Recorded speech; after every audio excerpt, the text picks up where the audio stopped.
جی مشتاق صاحب، آخری اذان تو اس حال میں ایوان میں سنائی نہیں دی جاتی، لیکن مغرب کی اذان سنائی دی جاتی ہے۔ جب اذان سنائی دی جاتی ہے اور مغرب کی نماز اذان کے فوراً بعد ہوتی ہے، اس لیے میری درخواست یہ ہے کہ آج میں تو خود جا کے میں نے جماعت پڑھ لی، لیکن یہاں بہت سے معزز اراکین کی بھی جماعت رہ گئی جو کہ پڑھنا چاہتے تھے، اور جو ہماری سینٹ سٹاف ہے جو مشتاق صاحب میں کافی دیر سے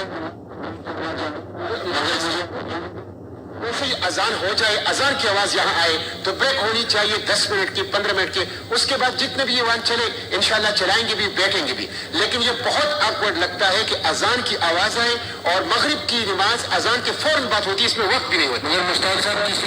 کو روکا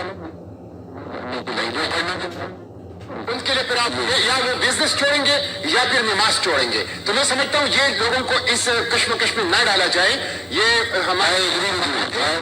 لوگوں کو وقفہ دیا جائے نماز کے لیے، اور نماز کے بعد آ کے لوگ بزنس